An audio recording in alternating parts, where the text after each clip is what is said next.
दोस्तों, आदाब, सलाम, नमस्कार। आज के एपिसोड में हम बात करेंगे मुख्यमंत्री नीतीश कुमार की रणनीतियों के बारे में। विधानसभा चुनाव से पहले जेडीयू में किस तरह की रणनीतियां बन रही है और आगे क्या होने वाला है, हम इन बिंदुओं पर विस्तार से चर्चा करेंगे और आपको बताएंगे कि मुख्यमंत्री नीतीश कुमार की रणनीतियां कैसे आरजेडी या यूं कहूं कि इंडिया गठबंधन को परेशान करने वाली है। दोस्तों, बिहार के मुख्यमंत्री नीतीश कुमार के बारे में एक बात दावे के साथ कही जा सकती है कि वो कब क्या करेंगे किसी को पता नहीं होता है। हाल के दिनों में हुई घटना से आप समझ सकते हैं, यानी उनके मंत्री अशोक चौधरी ने कुछ ऐसा ट्वीट किया जिसके मायने सीएम से जोड़कर लगाए जाने लगे थे। अशोक चौधरी ने बात उम्र से जोड़कर की थी, जिसको ले सियासी घमासान मच गया था। इसी बीच मुख्यमंत्री ने अशोक चौधरी को तलब किया। सियासी गलियारों में यह बात होने लगी कि शायद अब अशोक चौधरी की छुट्टी हो जाएगी, लेकिन हुआ कुछ और।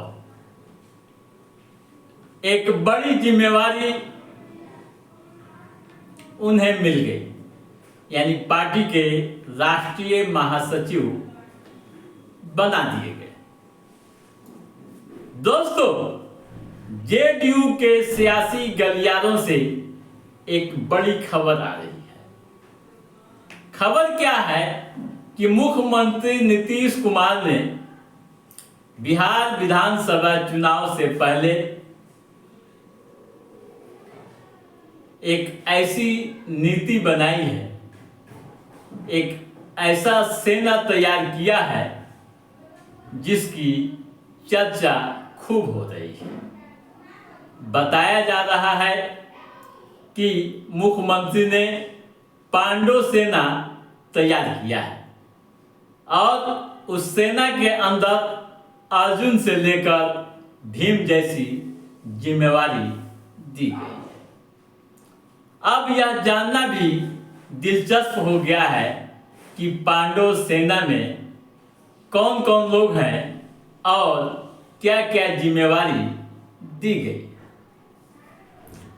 दोस्तों, मुख्यमंत्री नीतीश कुमार ने चुन कर 5 लोगों को, यानी अपनी पार्टी के 5 वरिष्ठ नेताओं को बड़ी जिम्मेवारी दी है। चुनाव की जिम्मेवारी, इसे आप अप्रत्यक्ष रूप से समझ सकते हैं, कह सकते हैं। किसी के हाथ पर रथ है तो किसी के हाथ में तीर मिली है। हर किसी की अलग अलग जिम्मेवारी तय की गई है, यानी जिसकी जैसी काबिलियत उसकी वैसी ही भूमिका तय की गई है। ठीक है दोस्तों, अब आइए ये हम पांचों उस पांडवों के बारे में चर्चा कर लेते हैं कि कौन कौन लोग इस सेना में शामिल हैं। पहला नाम पांडव सेना में संजय झा का आता है। दोस्तों, पहले पांडवों में संजय झा का नाम आने के पीछे भी बड़ी कहानी है। इन्हें यानी संजय झा को नीतीश का धर्मराज भी कह सकते हैं। आपको याद होगा कि मुख्यमंत्री नीतीश कुमार एनडीए में लाने की बड़ी पहल संजय झा ने की थी।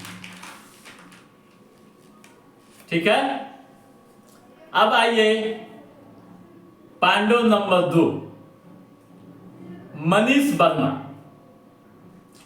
दोस्तों, जैसा कि आप जान रहे हैं कि मनीष वर्मा पूर्व आईएएस अधिकारी हैं।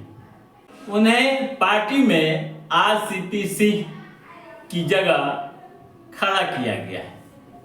4 माह का अज्ञातवास भी दिया गया है।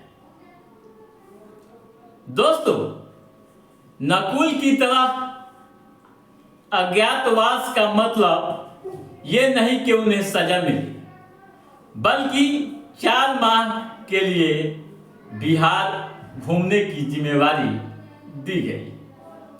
चुनाव से पहले ग्राउंड रियलिटी को जानना मकसद है। ठीक है, पांडव नंबर 3, अशोक चौधरी। दोस्तों, कविता के बाद समझा जाने लगा था कि उनकी छुट्टी हो जाएगी, लेकिन उल्टा हुआ और राष्ट्रीय महासचिव की जिम्मेवारी पार्टी के अंदर दे दी गई। ठीक है, पांडवों में इन्हें भीम की संज्ञा दे सकते हैं। ठीक है, पांडव नंबर 4, निखिल राज।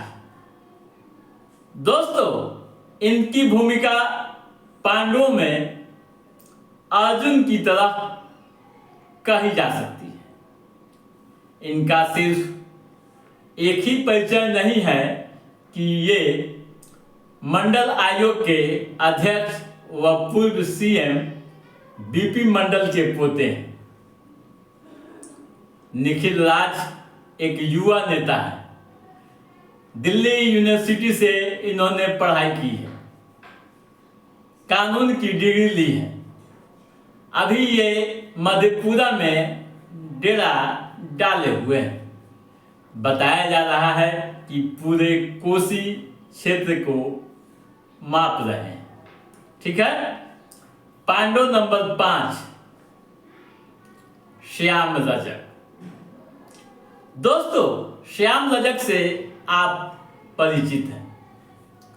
नीतीश कुमार की पांडव सेना का सहदेव भी इन्हें कह सकते हैं। वर्ष 2005 में वे आरजेडी को छोड़ नीतीश कुमार के साथ आए थे। फिर बीच में मन डोल गया और लालू के साथ चले गए। राजद में जब उनकी उपेक्षा हुई तो वे हाल के महीनों में आरजेडी छोड़ फिर मुख्यमंत्री नीतीश कुमार के साथ आ गए। तो आप समझ गए होंगे पांडव सेना का मतलब। अब चुनाव पर क्या असर पड़ेगा यह भी समझना जरूरी है। दोस्तों, जो राजनीतिकार बता रहे हैं, जो राजनीतिक पंडित बता रहे हैं, उन पर भरोसा करें तो आप समझ लीजिए कि ये सेना आरजेडी यानी इंडिया महागठबंधन की मुश्किलें बढ़ा सकती है। ये सभी अपने अपने राजनीतिक क्षेत्र में माहिर खिलाड़ी हैं और कैसे चुनाव में सीट निकाला जाता है इसके समीकरण को बखूबी समझते हैं। तो दोस्तों, आज के इस एपिसोड में बस इतना ही। हमारा ये एपिसोड कैसा लगा आप लाइक और कमेंट करके हमें जरूर बताइएगा। यदि आपने हमारे चैनल को सब्सक्राइब नहीं किया है तो सब्सक्राइब भी कीजिएगा, ताकि इस तरह की महत्वपूर्ण राजनीतिक गतिविधियों संबंधित जो भी अप टू डेट है उसे हम समय समय पर आपके बीच पहुंचाते रहेंगे। तब तक आप अपने दोस्त को दीजिए इजाजत। नमस्कार।